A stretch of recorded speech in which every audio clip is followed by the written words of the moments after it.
Okay, कल हम जो है कॉम्प्लेक्सेशन कर रहे थे, ठीक है। आज एक बार हल्का सा रिवाइज करेंगे, फिर मेटल कॉम्प्लेक्स करेंगे, ठीक है। ये वाली क्लास आपकी माइक्रोबायोलॉजी की थी, बट सर अभी बिजी हैं, वो अटेंड नहीं कर पाएंगे। I am just sharing the screen.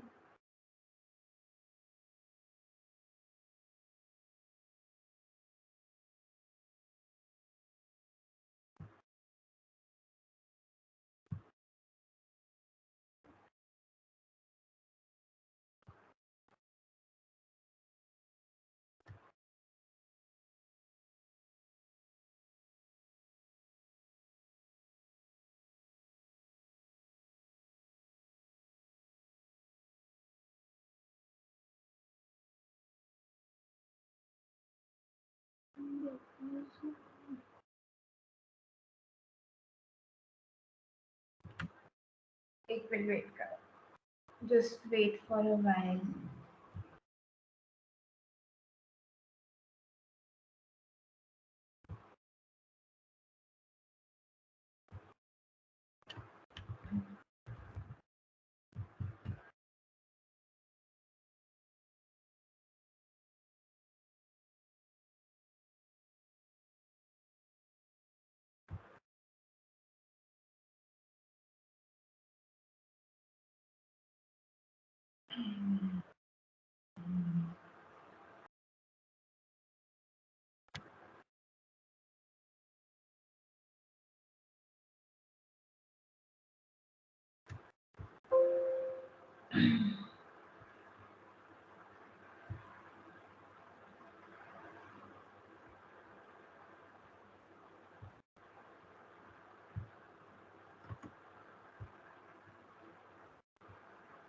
Again, I'm sharing the screen.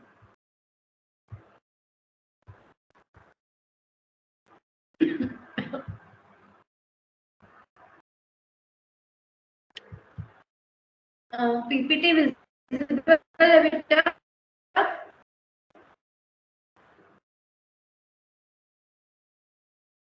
Yes, ma'am.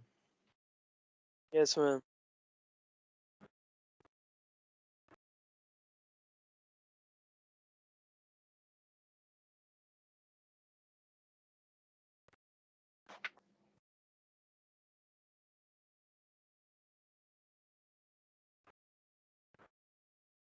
Okay, कल हम कॉम्प्लेक्सेशन स्टार्ट किया था।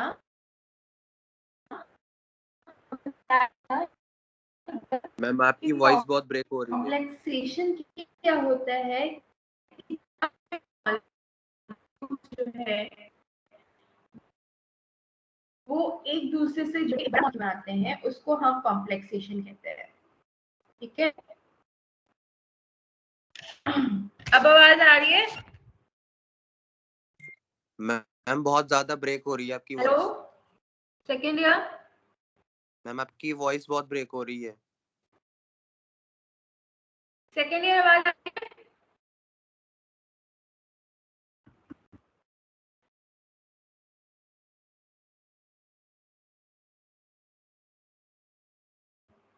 ठीक है,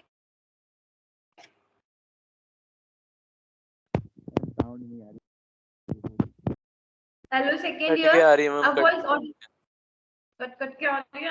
हाँ जी, आना कट कट के। हेलो,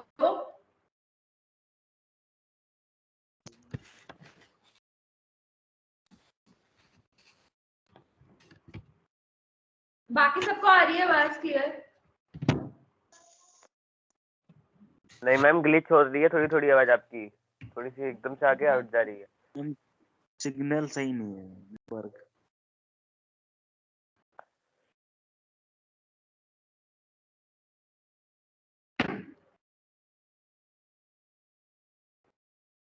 आज पता नहीं क्या हो गया, ब्रेक हो रही है एक बार। Poor connection.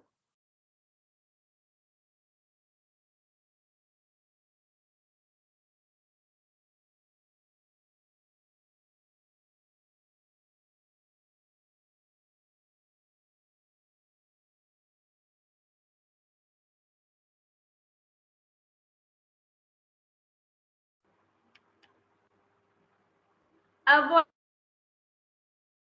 आ रही है?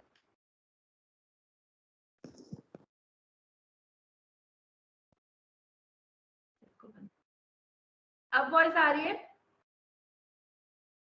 यस मैम अभी आई है। खेल के आ रही है।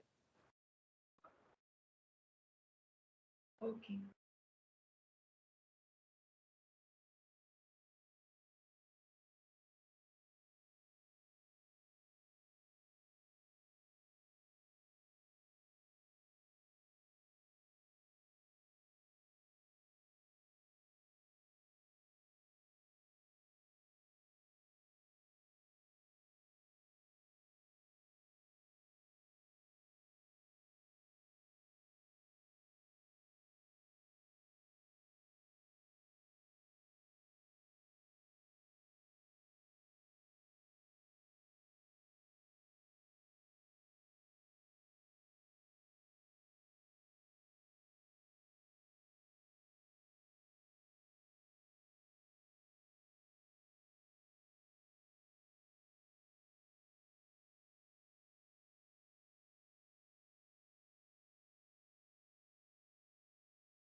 सेकेंड ईयर, अब वॉइस आ रही है?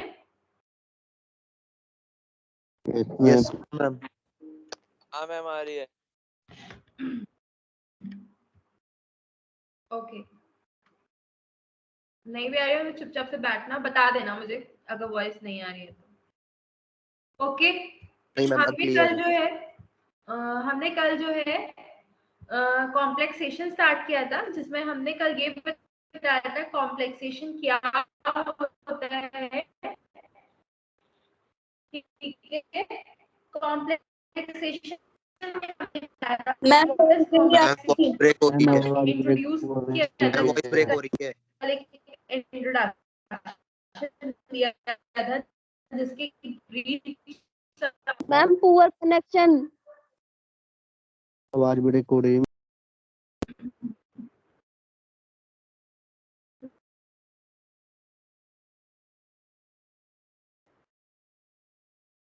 मैम बहुत कट कट के आ रही है साउंड। चुप। अब आ रही है? मैम ब्रेक हो रही है। नवीन तुम बताओ, आ रही है? आज ही होना था ऐसे भी।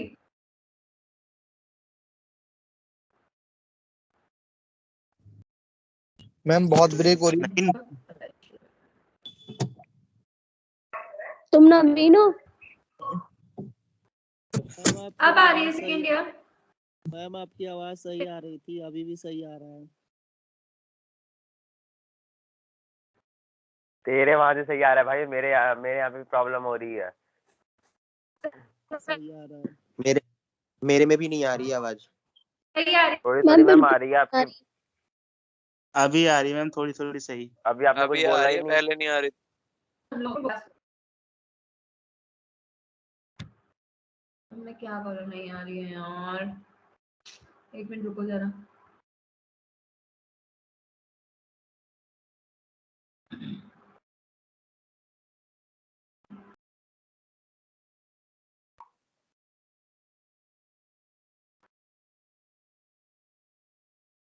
नेटवर्क इशू है इस पे।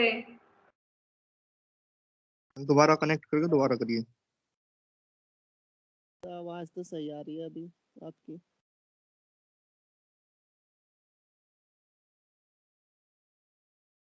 तो कहाँ बैठा हुआ है शोएब?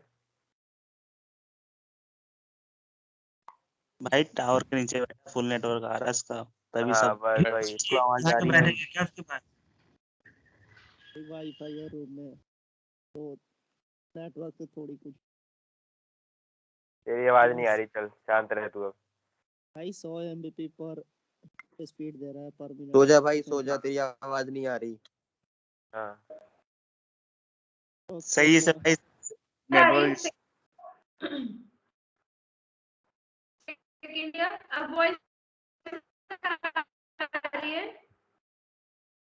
मैम बिल्कुल आवाज समझ में नहीं आ रही है। मैम ब्रेक हो रही है मैम बहुत ज्यादा ब्रेक हो रही है। और मैम जिसे आ रही है आवाज वो शांत बैठ गया है। हमें तो मैम आ रही नहीं, ब्रेक हो रही है और नेटवर्क इश्यू हमारे यहाँ नहीं रहता। हाँ मेरे यहाँ भी नहीं है। हाँ हमारे यहाँ भी वाईफाई लगा रहता है, में कोई अलग नहीं है कि जाता जिसमें नेटवर्क वाईफाई लगा हुआ तो एमबीपीएस की स्पीड आ रही है। हाँ, तुम्हारा तो ना एकदम तो मैं क्या इससे मेरी भी फर्क तो पड़ रहा है? एमबीपीएस की स्पीड है। किसको ज्यादा चुल पड़ी है भाई? तो, तो पर आपने फिर भी भाई आवाज सबको आवाज ब्रेक हो रही है, तेरी अलग हो रही है कि 100 एमबीपीएस की स्पीड आ रही है वाईफाई लगा हुआ, और भाई तेरे को आवाज आ रही है तो तू शांत बैठा रहे। हाँ तो भाई तो तुम्हें क्या दिक्कत हो रहा है इसमें? अरे भाई तो हमें दूसरा आवाज नहीं आ रही है, तेरा क्या आवाज आ रही है? मतलब तो ये तुम्हें कहना चाह रहा है कि सब पागल है। तो तुम मैम से कहे, मुझसे क्यों कह रहा है? भैया मुझसे हम हाँ, कह शांत तो हो जा, रहे हैं हाँ। तुम मैम तुम तुम बोल रहे हो मैम कि से ही कह आवाज रहा नहीं हूँ। जब नहीं। ज्यादा चिल्लाओ मत, चुपचाप पागल है रहो। क्या तू? अरे शांत हो जाओ भाई, शांत हो यार।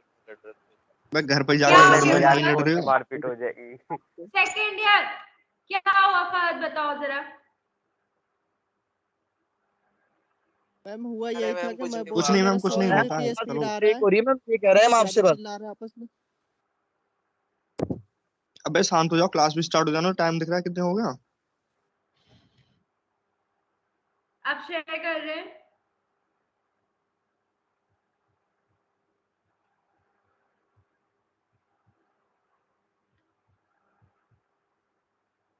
कल हमने कॉम्प्लेक्सेशन स्टार्ट किया था, ठीक है। कॉम्प्लेक्सेशन में हमने बताया था कि जब कोई इंडिविजुअल एटम, ग्रुप या आएंगे मॉलिक्यूल्स को हम कंबाइन करके एक बड़ा मॉलिक्यूल बनाते हैं, उस मॉलिक्यूल को हम क्या कहते हैं? कॉम्प्लेक्सेशन। अब वॉइस क्लियर है second year? Yes ma'am. Yes ma'am. हाँ यस मैम। तो कॉम्प्लेक्सेशन क्या होता है कि जब हम किसी मॉलिक्यूल आयन या ग्रुप को जो है कंबाइन करके एक लार्ज आयन खड़ा करते हैं, तो हम उसको बता रहे थे, उसको हम क्या कहते हैं? कॉम्प्लेक्सेशन। ठीक है।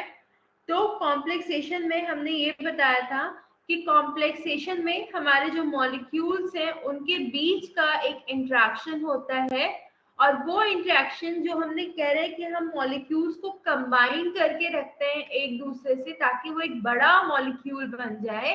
तो जो हमारे कंबाइन करने के लिए इंटरमॉलिक्यूलर फोर्सेस होते हैं, वो हमारा कोवेलेंट बॉन्ड भी हो सकता है, हाइड्रोजन बॉन्ड भी हो सकता है, वंडर वॉल फोर्सेस भी हो सकता है, आयन डायपोल, डायपोल डायपोल और डायपोल इंड्यूस भी हो सकता है।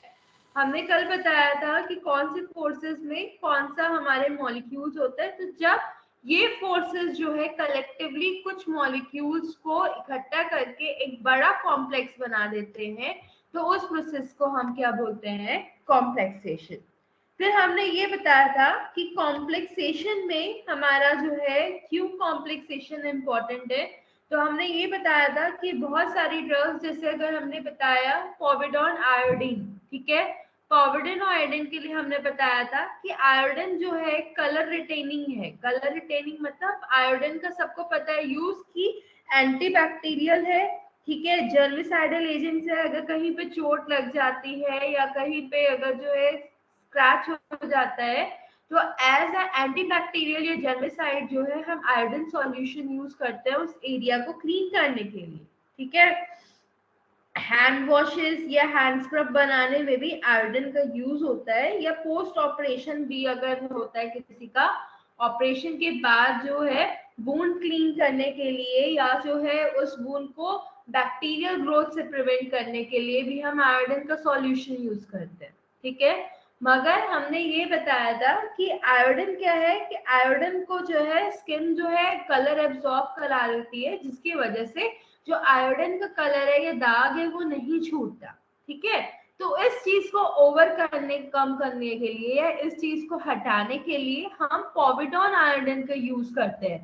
पोविडोन आयोडीन मतलब हम क्या यूज करते हैं कि पॉलीविनाइल पैरोलिडीन, जो कि हमारा एक पीवीपी के नाम से आता है, जो कि एक वाटर सॉल्युबल पॉलीमर है। तो उसका जो है हम आयोडीन के साथ कंबाइन करके वाटर सॉल्युबल कॉम्प्लेक्स बना लेते हैं।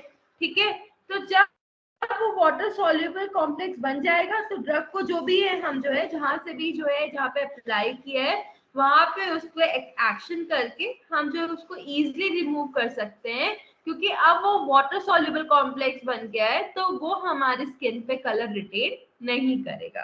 ठीक है, दूसरा हमने एग्जांपल बताया था सिस्प्लास्टिन ड्रग का। सिस्प्लास्टिन ड्रग हमने बताया था कि कैंसर कीमोथेरेपी के लिए सिस्प्लास्टिन का यूज करते हैं, मगर जो सिस्प्लास्टिन का सेंट्रल एटम होता है वो प्लैटिनम होता है, जो कि 2 क्लोराइड ग्रुप से जुड़ा रहता है। हमने कल ये बताया था।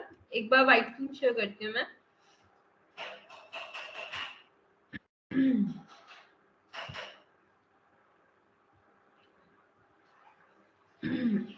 व्हाइट बोर्ड अपन शेयर कर रहे हैं।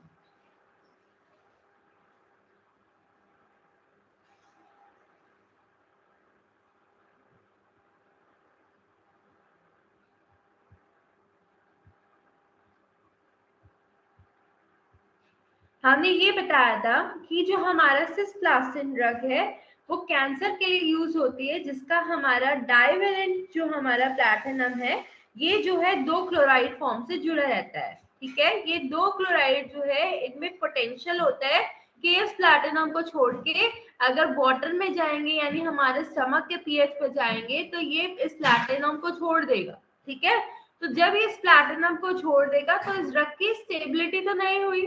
तो इस ड्रग की स्टेबिलिटी के लिए हम क्या करते हैं, कॉम्प्लेक्सेशन यूज करते हैं, जिसमें हम इन क्लोराइड बॉन्ड को 2 अमीन बाइंडिंग से 2 अमीन ग्रुप से जो है इरिवर्सिबल बाइंडिंग कर देते हैं। इरिवर्सिबल बाइंडिंग मतलब अब ये अमीन जो है इस क्लोराइड से बाइंड हो चुका है, तो ये अब इस प्लैटिनम को छोड़ के नहीं जाएगा। तो हमने इसका कॉम्प्लेक्सेशन बनाया है सिस्प्लास्टिन ड्रग का, ताकि ये जो हमारा पहला क्या था, सिर्फ ये प्लैटिनम 2 क्लोराइड से जुड़ा था तो उसकी स्टेबिलिटी नहीं थी, क्योंकि ये पोटेंशियल लिविंग ग्रुप है, छोड़ के चला जाएगा कभी भी। तो इसकी स्टेबिलिटी बढ़ाने के लिए हमने अमीन ग्रुप से क्लोराइड को बाइंड कर दिया, ताकि इसकी स्टेबिलिटी भी रहे, ये ग्रुप को भी ना छोड़े, और जब तक हमारी जो ड्रग है जिसकी शेल्फ लाइफ है तब तक ये हमारी ड्रग स्टेबल रहे। क्लियर? फिर हमने बताया था कॉम्प्लेक्सेशन क्यों जरूरी है। कॉम्प्लेक्सेशन हमारा कभी भी किसी भी अगर कोई ड्रग है उसका अगर हमें फिजिकल स्टेट चेंज करना है, मान लीजिए कोई ड्रग है वो लिक्विड में है मगर हमें उसको जो है लिक्विड फॉर्म से जो है सॉलिड फॉर्म में लेके आना है, तो हम जो है उसमें कुछ भी ऐड करके कॉम्प्लेक्सिंग एजेंट ऐड करके हम उसको सॉलिड फॉर्म में ले जा सकते हैं, क्योंकि सॉलिड फॉर्म की स्टेबिलिटी ज्यादा है। फिर हमने बताया था कि कॉम्प्लेक्सेशन से वॉलेटिलिटी भी कम होती है। वॉलेटिलिटी मतलब अगर कोई सब्सटेंस है या कोई फॉर्मुलेशन है, जैसे आयोडीन है, आयोडीन को आप रूम टेम्परेचर पे रख दोगे तो आयोडीन इजीली वॉलेटाइल हो जाता है या इजीली वेपराइज हो जाता है एनवायरमेंट में। ठीक है, तो जब आयोडीन इजीली वेपराइज हो जाएगा, ये इजीली वॉलेटाइल हो जाएगा, और दूसरा क्या है कि आयोडीन का अनप्लीजेंट ऑर्डर आता है, स्मेल अच्छा नहीं होता है, तो उस कारण से भी आयोडीन का जो है वॉलेटिलिटी और अनप्लीजेंट ऑर्डर होगा तो पेशेंट एक्सेप्ट नहीं करेगा। तो उसकी वॉलेटिलिटी कम करने के लिए हम क्या यूज करते हैं, पॉलीविनाइल पैरोलिडीन यूज करते हैं। ठीक है, पीवीपी यूज करते हैं ताकि उसकी वॉलेटिलिटी भी कम हो जाए। ठीक है, फिर हमने बताया था कि जो हमारी मल्टीविटामिन ड्रग्स होती हैं, मल्टीविटामिन ड्रग्स जो होती है उनका स्टेबिलिटी इशू होता है। ठीक है, उनमें स्टेबिलिटी इश्यूज होते हैं, वो स्टेबल नहीं रहती है, तो इस कारण हम साइक्लोडेक्स्ट्रिन यूज करके उसका कॉम्प्लेक्सेशन बना देते हैं। और जब हम साइक्लोडेक्स्ट्रिन यूज करते हैं उस विटामिन ड्रग को बाइंड करने के लिए, तो उससे क्या होगा कि हमारी उस ड्रग की जो है स्टेबिलिटी इंक्रीज हो जाएगी। फिर हमने बताया था बहुत सारी ड्रग की सॉल्युबिलिटी इंक्रीज करने के लिए हम जो है कॉम्प्लेक्सेशन यूज करते हैं, जैसे कैफीन हम यूज करते हैं। कैफीन लिपोफिलिक होता है, तो जो हमारा पैरामीनो बेंजोइक एसिड जो होता है, अगर उसमें हम जो है कैफीन की लो कंसेंट्रेशन डाल दें तो सॉल्युबिलिटी उसकी इसकी इंक्रीज हो जाएगी। फिर हमने बताया था एब्जॉर्प्शन और बायोअवेलेबिलिटी के लिए। एब्जॉर्प्शन और बायोअवेलेबिलिटी मतलब बहुत सारी ड्रग्स होती हैं जिनका एब्जॉर्प्शन या बायोअवेलेबिलिटी जो है डिपेंड करता है कि उसमें क्या एडेड है। जैसे फॉर एग्जांपल टेट्रासाइक्लिन है, ठीक है।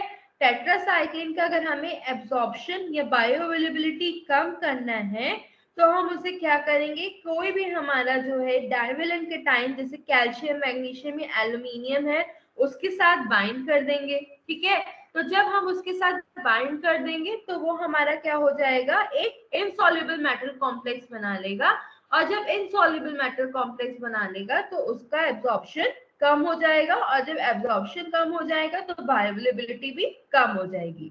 सिमिलरली जब हम बायोअवेलेबिलिटी घटाते हैं, तो अगर हमें बायोअवेलेबिलिटी बढ़ानी है तो जैसे हम साइक्लोडेक्स्ट्रिन यूज करते हैं। साइक्लोडेक्स्ट्रिन हम जैसे इंडोमिथासिन या बार्बिचुरेट्स है, उनमें अगर हमें उन ड्रग्स की सॉल्युबिलिटी बढ़ानी है तो हम इसमें जो है इंडोमिथासिन या बार्बिचुरेट्स करके जो उसके ड्रग है उसकी हम सॉल्युबिलिटी इंक्रीज कर देते हैं, ठीक है। फिर हम बात करते हैं टॉक्सिसिटी की। अगर मान लीजिए कोई ड्रग है जिसका जो है लोकल टिश्यू टॉक्सिसिटी है या अल्सरजेरोनिक इफेक्ट है, जैसे इंडोमिथासिन है। इंडोमिथासिन ड्रग्स जो अगर हम ले रहे हैं, इंडोमिथासिन ले रहे हैं, तो उसका जो है सबसे कॉमन इफेक्ट होता है उसका अल्सरजेनिक। अल्सरजेनिक मतलब कि पेशेंट में अल्सर होने के चांसेस हो जाते हैं, ठीक है। इंडोमिथासिन सबको पता है एनासिड्स होती है, non steroid anti inflammatory drug use होती है, जिसमें हम जो स्वेलिंग एंड इन्फ्लेमेशन के लिए यूज करते हैं, मगर उसको खाने से क्या हो जाता है, अल्सर होने के चांसेस हो जाते हैं। तो उस चीज को कम करने के लिए हम जो है साइक्लोडेक्स्ट्रिन का यूज करते हैं। सिमिलरली क्लोरोप्रामाजीन, क्लोरोप्रामाजीन जो है लोकल टिश्यू टॉक्सिसिटी करता है, तो क्लोरोप्रामाजीन को जो है लोकल टिश्यू टॉक्सिसिटी ना करें, ठीक है, तो लोगों उसके लिए जो है हम जो है साइक्लोडेक्स्ट्रिन यूज करते हैं, ठीक है। क्लोरोप्रामाजीन किस लिए यूज करते हैं हम, साइकोटिक ड्रग होती है, शिजोफ्रेनिया वगैरह के लिए यूज करते हैं, मगर उसको लेने से क्या है कि जहां पे उसका एब्जॉर्प्शन होता है वहां पे लोकल टिश्यू टॉक्सिसिटी होती है, तो उस लोकल टिश्यू टॉक्सिसिटी को प्रिवेंट करने के लिए हम जो है क्या करते हैं, उसको साइक्लोडेक्स्ट्रिन से बाइंड कर देते हैं, ताकि वहां पे वो जो ऑर्गन है, टिश्यू, वहां पे किसी तरह की टॉक्सिसिटी ना हो, ठीक है। फिर हमने बताया था कि अगर कोई मेटल पॉइजनिंग होती है तो उसके लिए भी हम जो है एंटीडोट यूज करते हैं, ठीक है। एंटीडोट के लिए भी हम कॉम्प्लेक्सेशन का यूज करते हैं। जैसे हमारे जो मेटल आयंस है, जैसे आर्सेनिक हो गया, मरकरी हो गया, पता है ना ये सब की पारा, जिसको मरकरी में हिंदी में आप लोग पारा कहते हैं या फिर आर्सेनिक कहते हैं, दोनों क्या होता है, पॉइजन होते हैं। अगर कोई पेशेंट ले लेता है तो क्या होता है कि ये पॉइजन सब्सटेंस जो है हमारे एंजाइम्स के साथ बाइंड हो जाते हैं, और जब एंजाइम्स का काम नहीं करेंगे तो बॉडी के नॉर्मल फंक्शंस भी काम नहीं करेंगे। तो उस केस में अगर किसी पेशेंट ने ये ले लिया है, आर्सेनिक ले लिया है या मरकरी ले लिया है, तो उस केस पे हम क्या करते हैं, उसकी टॉक्सिसिटी को रिमूव करने के लिए हम एंटीडोट देते हैं। एंटीडोट में हम जो है डाइमर कैप्रोल देते हैं, जिसे आप DAL भी बोलते हैं। और उस केस में क्या होगा कि यहाँ पे कॉम्प्लेक्सेशन कैसे फॉर्म होगा कि BAL क्या करेगा कि जो वो हमारे मेटल्स हैं जिसने एंजाइम्स के साथ बाइंड कर रखा है, वो उसको तोड़ते हैं, मेटल आयन कॉम्प्लेक्स के साथ खुद बाइंड कर लेंगे, और मेटल आयन कॉम्प्लेक्स के साथ बाइंड करके क्या बना लेंगे, वाटर सॉल्युबल कॉम्प्लेक्स बना लेंगे, जिसकी वजह से यूरिन के थ्रू पॉइजन पास आउट हो जाएगा। मगर जो उन्होंने इनिशियल बॉन्डिंग कर रखे थे एंजाइम्स के साथ, वहां पे वो बाइंडिंग या बॉन्डिंग टूट जाएगी, ठीक है। फिर हमने बताया था एंटीबैक्टीरियल एक्टिविटी के लिए हम जो है या मेटल पॉइजनिंग के लिए हमने यूज किया कि एक्सेस हमारा जो मेटल आयंस है उसको निकालने के लिए हम जो है कॉम्प्लेक्सेशन यूज करते हैं। बाकी एंटी बैक्टीरियल एक्टिविटी के लिए जैसे एंटी ट्यूबरक्लोसिस के लिए ड्रग यूज की जाती है पैराअमीनोसैलिसिलिक एसिड, ठीक है। तो वो जो है एक चिलेट फॉर्म है, ठीक है, उसका हम कॉम्प्लेक्सेशन बना के जो है पेशेंट को देते हैं। क्यों? क्योंकि पैराअमीनोसैलिसिलिक एसिड का एब्जॉर्प्शन इतने अच्छे से नहीं होता है। वहीं उसका अगर हम चिलेट आयन बना ले, चिलेट मतलब कॉम्प्लेक्सेशन बना ले, उसमें अगर कॉपर सॉल्ट जोड़ दे अगर हम पैराअमीनोसैलिसिलिक एसिड में, तब जो है उस ड्रग का एक्शन और उसकी एफिशिएंसी बहुत ज्यादा बेटर हो जाती है, ठीक है। तो ये हमने बताया था कॉम्प्लेक्सेशन। अब हमने बताया था कल कॉम्प्लेक्सेशन हमारे 3 तरीके के होते हैं। पहला हमने बताया था मेटल कॉम्प्लेक्स, दूसरा होता है हमारे ऑर्गेनिक मॉलिक्यूलर कॉम्प्लेक्स और तीसरा होता है इंक्लूजन, ठीक है। मेटल कॉम्प्लेक्स में आपके चार तरीके के हैं। पहला है इनऑर्गेनिक टाइप, चिलेट, ओलेफिन और एरोमेटिक। ऑर्गेनिक मॉलिक्यूलर कॉम्प्लेक्स में हम क्या करते हैं, ऑर्गेनिक सॉल्ट्स यूज करते हैं। और इंक्लूजन में क्या होता है कि जो हमारा कॉम्प्लेक्सेशन है, ये जो भी हमारा कॉम्प्लेक्स है वो हमारी होस्ट सेल के साथ बाइंड कर जाता है, वो हमारा इंक्लूजन होता है, ठीक है। तो बात करते हैं मेटल आयन कॉम्प्लेक्स की। एक मिनट,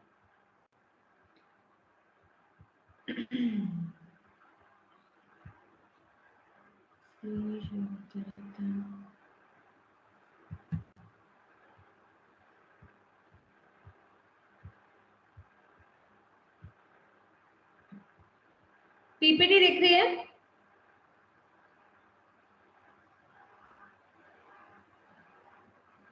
हाँ मैम दिख रही है। तो हमारे जो कॉम्प्लेक्सेस होते हैं वो 3 तरीके के होते हैं। पहला है मेटल कॉम्प्लेक्स, दूसरा है ऑर्गेनिक मॉलिक्यूलर कॉम्प्लेक्स, तीसरा है इंक्लूजन कंपाउंड, ठीक है। जो हमारे मेटल आयन कॉम्प्लेक्स होते हैं इसमें 4 तरीके के आते हैं, that is inorganic type, chelate, olefin और एरोमेटिक टाइप। हम जब ऑर्गेनिक मॉलिक्यूलर कॉम्प्लेक्स की बात करते हैं तो इसके अंदर भी 4 होते हैं, तो ड्रग पॉलीमर, पिक्रिक एसिड, क्विनोहाइड्रोन। और जब हम इंक्लूजन बात करते हैं तो ये भी 4 तरीके के होते हैं, चैनल टाइप, प्लेयर टाइप, क्लैट्रेट और मोनोमोलिकुलर टाइप। तो फर्स्ट क्वेश्चन आपका जो है पेपर में आ सकता है कि कॉम्प्लेक्सेशन क्या होता है, एप्लीकेशन क्या होता है और ये कॉम्प्लेक्सेशन के क्या कितने टाइप होते हैं, ठीक है। अब हम बात करते हैं मेटल कॉम्प्लेक्स की, ठीक है। मेटल कॉम्प्लेक्स में जो हमेशा हमारा सेंट्रल एटम होगा, सेंट्रल एटम मतलब क्या है कि जो हमारा जिसको हमें जो है जिसका कॉम्प्लेक्सेशन बनाना है, ठीक है, जिसका हमें कॉम्प्लेक्सेशन बनाना है, तो उसका जो मेन एजेंट होगा वो हमेशा एक मेटल रहेगा, ठीक है। मेटल मतलब अगर हम बात करें कि अगर हमें जो है कोबाल्ट है, कोबाल्ट के साथ अमीन ग्रुप ऐड किए हैं, क्लोराइड ग्रुप ऐड किए हैं, तो यहाँ पे जो कोबाल्ट क्लोराइड अमीन है, तो यहाँ पे जो कोबाल्ट है वो हमारा मेटल है, तो वो हमेशा हमारा सेंट्रल एटम में रहेगा, ठीक है। दूसरा होता है बेस। ये सेंट्रल एटम जो है, ये जो हमारा सेंट्रल एटम है, ये हमारा जो है इस बेस के साथ कोऑर्डिनेट बॉन्ड फॉर्म करेगा। कोऑर्डिनेट बॉन्ड हमने क्या बताया था, जब हमारे इलेक्ट्रॉन शेयर करते हैं, ये मेटल भी अपना इलेक्ट्रॉन दे, ये बेस भी अपना इलेक्ट्रॉन दे और दोनों मिलके एक बीच में बॉन्ड फॉर्म कर ले, उस बॉन्ड को हम क्या कहते हैं, कोऑर्डिनेशन बॉन्ड। तो ये मेटल के साथ जो है ये हमारा बेस जुड़ेगा। बेस क्या होता है, कोई भी चीज जिसका हमें कॉम्प्लेक्सेशन सॉल्ट बनाना है, यानी मेटल हमारा सेंट्रल एटम है, इसके साथ जो है हम ये जोड़ के इसका कॉम्प्लेक्सेशन बनाएंगे, ये बेस या लिगेंड जोड़ के इसका कॉम्प्लेक्सेशन बनाएंगे। तो आप क्या होगा, मेटल और बेस जुड़ गए तो ये हमारा क्या बन जाएगा, कॉम्प्लेक्स, ठीक है। ये हमारा क्या बन जाएगा, कॉम्प्लेक्स। और ये जो मेटल और बेस जुड़े हैं ये किसकी वजह से जुड़े हैं, ये कोऑर्डिनेशन बॉन्ड की वजह से जुड़े हैं कि दोनों ने अपना जो है इलेक्ट्रॉन पेयर डोनेट किया, मेटल ने भी किया, बेस ने भी डोनेट किया और ये डोनेशन से एक बॉन्ड बढ़ गया जो मेटल और बेस को जोड़ता है, तो इसे हम क्या बोलते हैं, कॉम्प्लेक्स, ठीक है। तो ये हमारा है मेटल कॉम्प्लेक्स। तो मेटल कॉम्प्लेक्स को ये हमने जनरलाइज किया है। तो मेटल कॉम्प्लेक्स के अंदर चार तरीके के हमने पढ़ा था कि अब हमें क्या पढ़ना है, इनऑर्गेनिक टाइप, चिलेट, ओलेफिन और एरोमेटिक टाइप। ठीक है, तो हम बात करते हैं इनऑर्गेनिक टाइप। इनऑर्गेनिक टाइप में वर्नर एक साइंटिस्ट थे, उनके पोस्टुलेट्स थे। पोस्टुलेट्स क्या होता है, एजम्पशन। ठीक है, तो अगर हम पोस्टुलेट्स बताएं कि पोस्टुलेट्स की जो वर्नर एक साइंटिस्ट थे, उन्होंने जो है बताया था कि इसमें जो है क्या हो सकता है, क्या हो सकता है हमारे मतलब इन्होंने सजेस्ट किया था कि इनऑर्गेनिक कॉम्प्लेक्स में हमारे क्या क्या सजेस्ट किया है इन्होंने। तो इन्होंने पहला क्या कि दो टाइप की वैलेंसीज होती है, एक होती है प्राइमरी और दूसरी होती है सेकेंडरी। ठीक है, वैलेंसीज प्राइमरी और सेकेंडरी मतलब क्या है कि या तो ये हमारा आयनिक बॉन्ड होगा इन मॉलिक्यूल्स के बीच, या हमारा कोऑर्डिनेट बॉन्ड होगा। आयनिक बॉन्ड हमारा जो होता है वो हमारा कैसे होता है, आयनिक बॉन्ड में कि जब हमारे जो आयंस होते हैं, ठीक है, वो केमिकल बॉन्डिंग जो इलेक्ट्रोस्टैटिक अट्रैक्शन से, अगर दो डिफरेंट चार्ज के आयंस हैं, अगर वो जुड़ के अपने पास एक बॉन्ड बना रहे हैं तो उसे हम क्या बोलते हैं, आयनिक बॉन्ड। या फिर कोऑर्डिनेट बॉन्ड होगा। कोऑर्डिनेट बॉन्ड क्या होता है, कोऑर्डिनेट बॉन्ड हमारा होता है कि जब दो आयंस या दो हमारे जो भी सेंटर्स हैं वो दोनों अपने इलेक्ट्रॉन डोनेट करें, और इलेक्ट्रॉन डोनेट करने के बाद जब शेयरिंग होती है तो हम उसको बोलते हैं कोऑर्डिनेट। तो दो तरह की जो है इनऑर्गेनिक कॉम्प्लेक्स में हो सकता है कि पहले आयनिक हो या फिर कोऑर्डिनेट हो। ठीक है, same type of anion radical molecule may be held by one or both type of valence। उसके बाद जो हमारा सेंट्रल एटम होता है उसके पास फिक्स नंबर ऑफ वैलेंसीज होती है। Coordination atoms occupy the first sphere, coordination sphere, other atoms occupy second ionisation sphere. Neutral molecules ion may satisfy non-ionic valencies. The non-ionic valencies are directed to specific position in the area। तो ये हमारे Werner ने एक जो है assumption दिए थे। अब हम वैलेंस की बात करते हैं, क्या होती है वैलेंसी।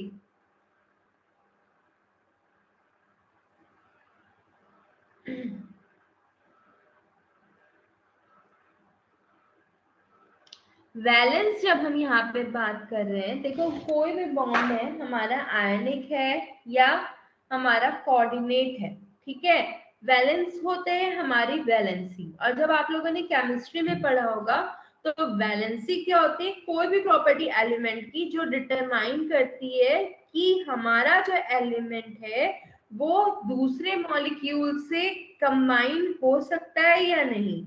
हमने वैलेंसीज पढ़ा होगा, आपने एसपीडीएफ ऑर्बिटल्स पढ़ा होगा। तो वैलेंसीज क्या होती है, वैलेंसी होती है कि कोई भी एलिमेंट का पोटेंशियल कि वो दूसरे एटम या मॉलिक्यूल से बॉन्ड फॉर्म कर सकता है या नहीं। अगर मॉलिक्यूल के पास मान लो कुछ होगा तभी तो डोनेट करेगा। अब मान लो उद्भव है, उद्भव के पास पैसे है, तभी तो वो पैसे दे सकेगा, किसी को अगर जरूरत है तो दे सकेगा। अगर मान लो उसके पास पैसे ही नहीं है, उसके पास खुद कंगाल है वो, तो किसी को हेल्प कर सकता है, नहीं कर सकता। तो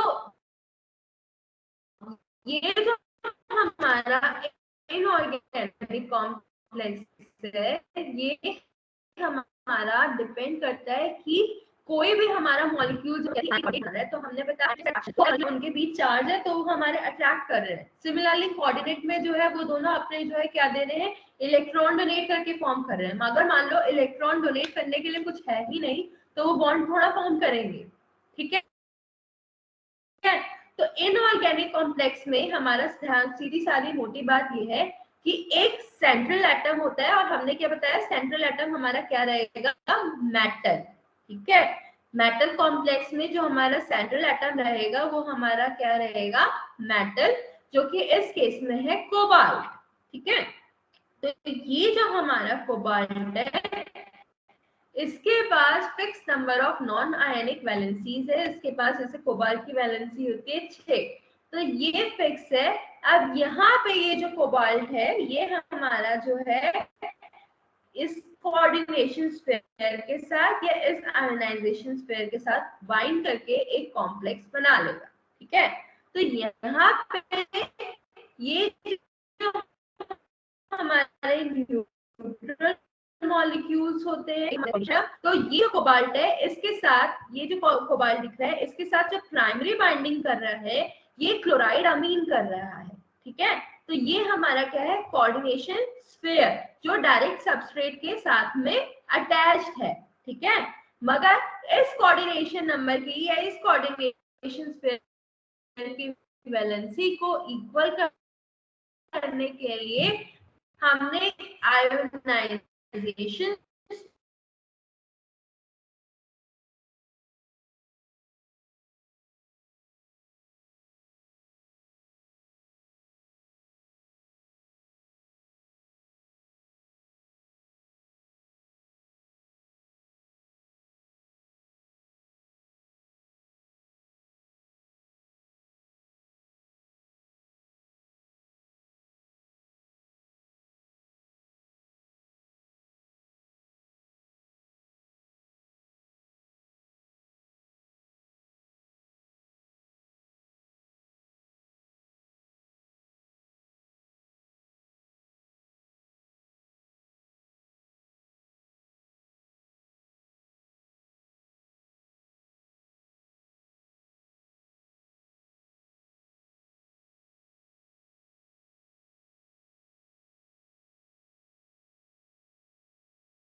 हेलो सकीले, आवाज आ रही है?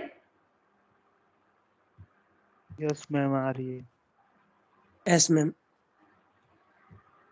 इसको जो है यहाँ पे हम बात कर रहे थे कोबाल्ट की, तो यहाँ पे जो कोबाल्ट है ये हमारा मेटल कॉम्प्लेक्स पड़ रहा है। तो हमने क्या बताया ना, मेटल कॉम्प्लेक्स में जो हमारा मेटल होता है वो हमारा सबस्ट्रेट होता है। ठीक है, तो ये हमारा मेटल सबस्ट्रेट में ये हमारा कोबाल्ट है। तो सबस्ट्रेट ये है कोबाल्ट और ये हमारा क्लोराइड NH3 ये हमारा लिगेंड है। ठीक है, तो ये सबस्ट्रेट और ये लिंकेज जो लिगेंड जब बाइंड हो गए तो यहाँ पे हमारा कौन सा होगा, कोऑर्डिनेशन बॉन्ड एग्जिबिट होगा। तो कोऑर्डिनेशन बॉन्ड एग्जिबिट होगा और कोऑर्डिनेशन नंबर क्या है, कोऑर्डिनेशन नंबर होता है कि जो भी हमारे एटम या ग्रुप है जो कि हमारे सेंट्रल एटम के साथ कंबाइन करें, कितने मैक्सिमम नंबर में इस कोबाल्ट के साथ जो है ये आयंस बाइंड हो सकते हैं, उसे हम बोलेंगे कोऑर्डिनेशन नंबर। जैसे कोऑर्डिनेशन नंबर कोबाल्ट का क्या है, 6 है। ठीक है, तो ये हमारा SPDF जो आपने ऑर्बिटल्स पढ़े होंगे तो उसमें जो है ये जो कोबाल्ट है ये हमारा मैक्सिमम नंबर 6 है, यानी कम मैक्सिमम 6 एटम या ग्रुप जो है इस कोबाल्ट आयन से बाइंड कर पाएंगे। ये पढ़ा होगा कोऑर्डिनेशन नंबर, केमिस्ट्री में पढ़ा है? यस मैम 12th में पढ़ा है। ओके, तो यहाँ पे जो कोऑर्डिनेशन नंबर है इसके बाद जो है हमारा दूसरा आता है चिलेट्स। ठीक है, चिलेट्स हमारा क्या होता है, ये हमारे जो मेटल आयन कॉम्प्लेक्सेस होते हैं जिसमें जो सब्सटेंस होता है या जो लिगेंड होता है उसके पास 2 या 2 से ज्यादा डोनर ग्रुप रहते हैं मेटल आयन से बाइंड करने के लिए। ठीक है, 2 या 2 से ज्यादा। अब जैसा हमने यहाँ पे पढ़ा था इनऑर्गेनिक कॉम्प्लेक्स में पढ़ा था, यहाँ कोबाल्ट के साथ ये कोऑर्डिनेशन स्फीयर यानी ये लिगेंड बाइंड हुआ है। कर्सर दिख रहा है माउस का?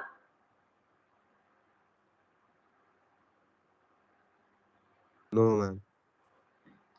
ये जो कोबाल्ट है यहाँ पे जो है ये क्लोराइड अमीन बाइंड हो रहा था। ठीक है, और ये आयोनाइजेशन स्फीयर इस कॉम्प्लेक्स को स्टेबलाइज करने के लिए था।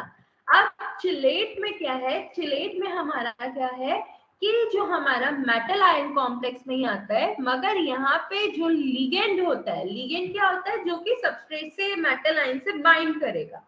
ठीक है, तो इस लिगेंड के पास 2 या 2 से ज्यादा डोनर ग्रुप होते हैं जो कि मेटल आयन से बाइंड कर सके। सिंगल नहीं होता है, इसके पास दो या दो से ज्यादा हम जो है इसमें ग्रुप होते हैं, इसके पास बहुत सारे ग्रुप्स होते हैं। लिगेंड के पास खुद डोनर ग्रुप्स जाता है और वो डोनर ग्रुप्स उस लिगेंड के पास इतने हैं कि वो उस मेटल आयन से जो है बाइंड कर सकते हैं। ठीक है, तो ऐसे फिनोमेना को या चिलेट्स को हम इस तरह से डिफाइन कर सकते हैं। चिलेट्स हमारा होता है कि जब हमारा मेटल आयन कॉम्प्लेक्स जहां पे जो है हमारा सबस्ट्रेट यानी जो लिगेंड है, लिगेंड ही बाइंड कर रहा है हमारे मेटल आयन से, उस लिगेंड के पास दो या दो से ज्यादा डोनर ग्रुप है कि वो मेटल आयन के साथ बाइंड कर सके, उसे हम बोलते हैं चिलेट। जैसे डाइडेंटेट, ठीक है, डाइडेंटेट, ट्राइडेंटेट या फिर पॉलीडेंटेट। ठीक है, तो यहाँ पे जब हम डाइडेंटेट की बात कर रहे हैं, डाइडेंटेट हमारा क्या है कि इसके पास दो ग्रुप हैं। ठीक है, जैसे NO2, ठीक है, NO2 के पास जो है यहाँ पे जो है लिगेंड जो है एक पेयर ऑफ इलेक्ट्रॉन यानी दो एटम जो है लिगेंड को जो है दो एटम की डोनेट कर सकता है।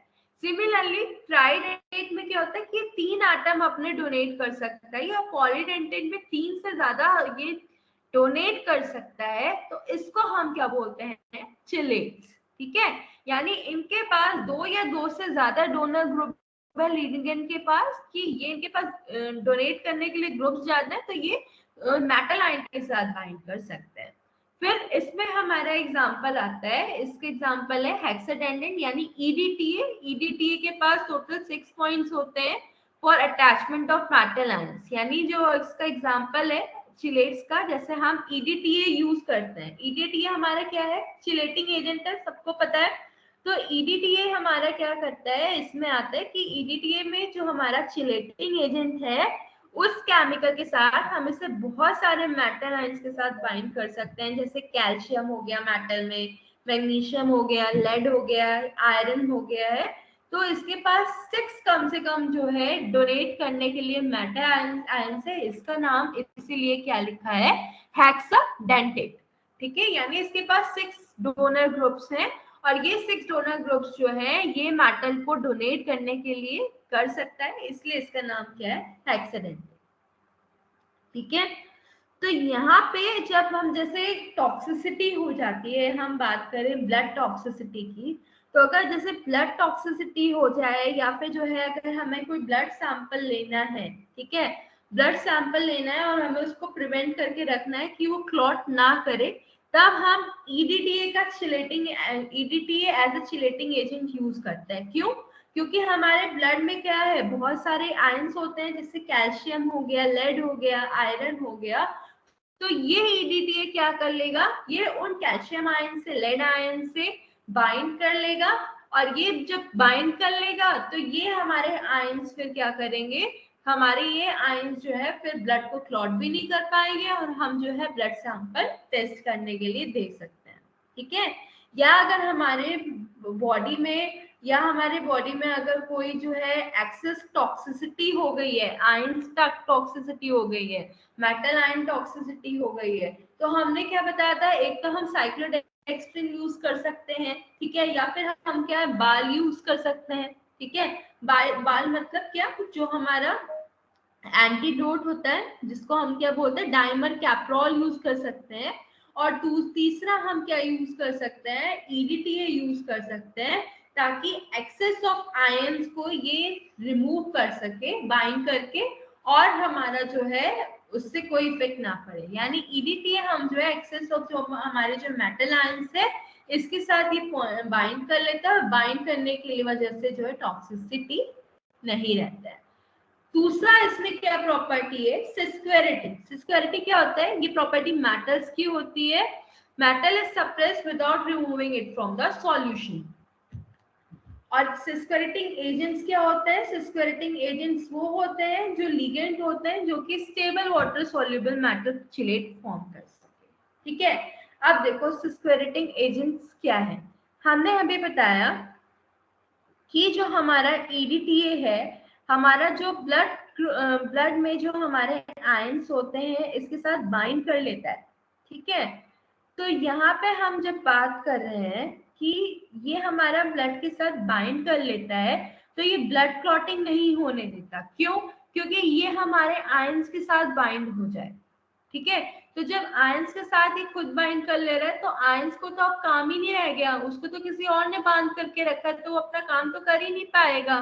तो सिस्क्वेरेटिंग वो प्रॉपर्टी होती है जिसमें हम मेटल को सप्रेस कर दें without removing from the solution. मतलब जो हमारा ब्लड सॉल्यूशन है उसमें हमारा मेटल्स है, मगर हमने उसको क्या कर दिया है, उस मेटल की प्रॉपर्टी को सप्रेस कर दिया। क्यों? क्योंकि उस मेटल को तो हमने किससे बाइंड कर दिया, चिलेटिंग एजेंट से बाइंड कर दिया। तो अब वो सॉल्यूशन में रह के भी अपना काम नहीं कर पा रहा है। इस प्रॉपर्टी को हम क्या बोलते हैं, सेस्क्वेरेटिंग। समझ आया?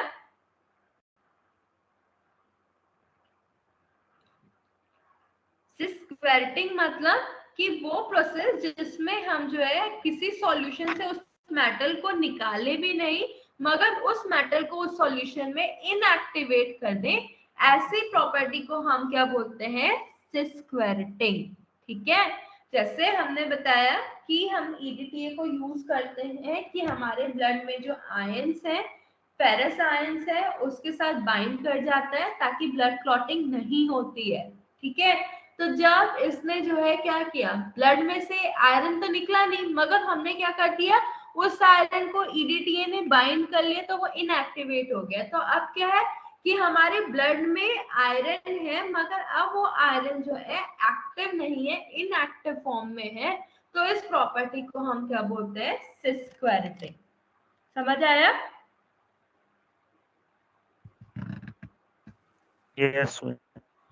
और ऐसे एजेंट जो उस मेटल चिलेट के साथ बाइंड करते हैं या कॉम्प्लेक्स बनाते हैं, ऐसे एजेंट्स को हम क्या बोलते हैं, सिस्क्वेरेटिंग एजेंट्स। अब चिलेट्स के लिए हम क्या करते हैं कि हम क्या करते हैं, ड्रग की सॉल्युबिलिटी इंक्रीज कर सकते हैं। ठीक है, ड्रग की सॉल्युबिलिटी हम इंक्रीज करने के लिए चिलेट्स का यूज करते हैं या चिलेट कॉम्प्लेक्स बनाते हैं। ठीक है, जैसे हमें जो है, मान लो जो हमारी कोई ड्रग है, जैसे एस्कॉर्बिक एसिड है। ठीक है, एस्कॉर्बिक एसिड क्या होता है, हमारा विटामिन सी। ठीक है, एस्कॉर्बिक एसिड में क्या है कि अगर एस्कॉर्बिक एसिड को हम नॉर्मल टेम्परेचर पे या नॉर्मली हम रखें तो एस्कॉर्बिक एसिड का ऑक्सीडेटिव डिग्रेडेशन हो जाता है। ऑक्सीडेटिव डिग्रेडेशन मतलब, ऑक्सीडेटिव डिग्रेडेशन होता है कि ये हमारा जो है तुरंत विटामिन सी जो है ऑक्सीजन के कांटेक्ट में आके डिग्रेडेशन हो जाता है। तो अगर इस वजह से अगर हमारा डिग्रेडेशन हो गया ड्रग का तो हमारे विटामिन सी की हम टैबलेट दे ही नहीं पाएंगे पेशेंट को। कोई भी जो है हम जो है विटामिन सी का जूस अगर हम जैसे रखते हैं, जैसे जूस को अगर हमने रख लिया, ठीक है, फ्रूट जूसेस रखते हैं, अगर मान लो उसको हमने काफी टाइम तक बाहर रखा है, ठीक है, खोल के रखा है, ग्लास में कंटेनर में करके रखा है, ठीक है, और उसको छोड़ दिया तो उसका कुछ टाइम बाद पियो तो टेस्ट चेंज हो जाता है जूस का, है ना। इसलिए कहते हैं जूसेस को ज्यादा स्टोर करके नहीं रखना चाहिए, फ्रूट जूसेस वगैरह को स्पेशली। क्यों? क्योंकि उनका ऑक्सीडेटिव डिग्रेडेशन हो जाता है। ठीक है, तो यहाँ पे ऑक्सीडेटिव डिग्रेडेशन जो एस्कॉर्बिक एसिड्स का होता है उसको हम प्रिवेंट कर सकते हैं चिलेटिंग एजेंट यूज करके, जैसे EDTA यूज कर लिया। अब EDTA क्या करेगा कि जो हमारा ऑक्सीजन है, ऑक्सीजन में जो हमारा फेरस या कॉपर आयंस है उसके साथ जो है ये बाइंड कर लेगा, और ये बाइंड जब कर लेगा तो उसके बाद क्या होगा, ये इस मेटल आयन को सप्रेस कर देगा, और जब इस मेटल आयन को सप्रेस कर देगा तो ये हमारा चिलेट बना देगा, और जो हमारा जूस है या विटामिन सी टैबलेट्स है उसको ऑक्सीडेटिव डिग्रेडेशन से बचा लेगा। तो यहाँ पे हमने बात किया कि इस वजह से हमारी ड्रग की सॉल्युबिलिटी भी बढ़ जाएगी। ठीक है, फिर से बता रहे हैं कि जो हमारा एस्कॉर्बिक एसिड्स होता है, हाँ स्लाइड चेंज हो नहीं हो रही क्या, ये एक ही स्लाइड में दिख रही है। कौन सी वाली दिख रही है? मैम ये 6 वाली, वो कोऑर्डिनेशन नंबर वाली। एक मिनट,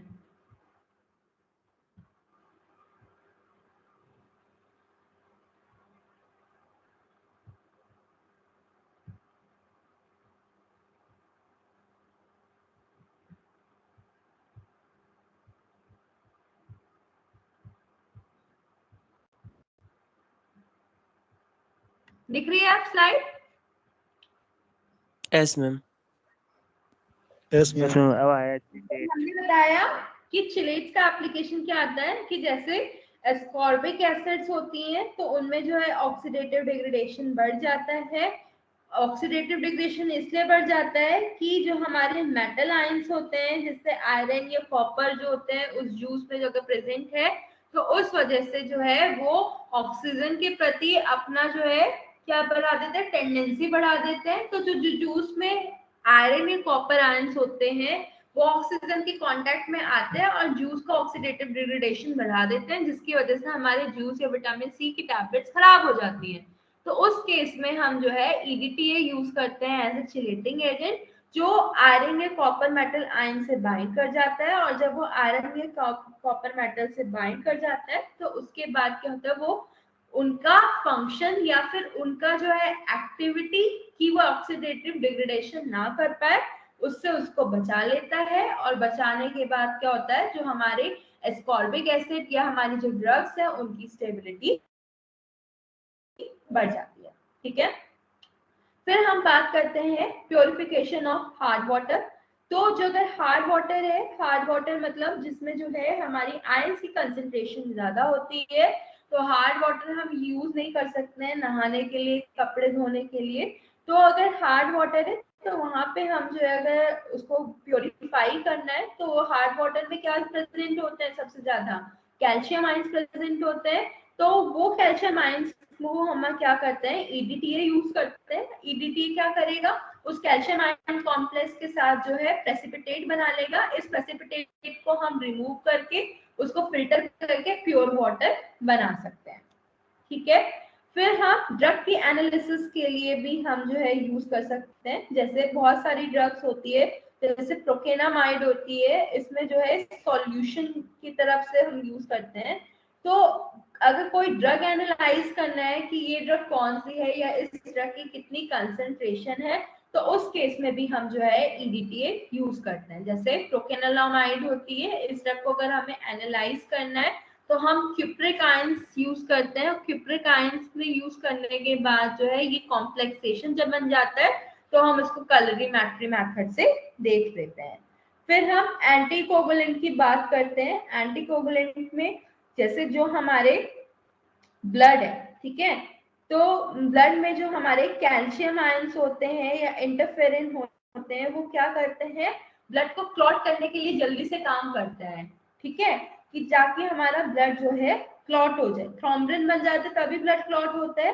तो यहाँ पे अगर हम EDTA यूज कर रहे हैं या हमारे सिट्रेट यूज करें या ऑक्सलेट्स यूज करें, तो ये सिट्रेट ऑक्सलेट्स या EDTA क्या करते हैं, ब्लड में जो कैल्शियम है उसको बाइंड कर लेंगे। और जब कैल्शियम जो है ब्लड का बाइंड हो जाएगा तो थ्रोम्बिन या फिर ब्लड क्लॉट नहीं होगा, और जब ब्लड क्लॉट नहीं होगा तो क्लॉटिंग भी नहीं होगी। तो इस तरह से ये एंटीकोगुलेंट का भी काम करते हैं। क्लियर हो गया?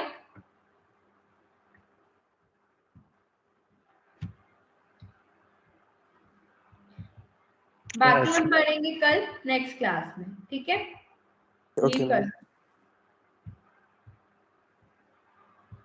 ओके।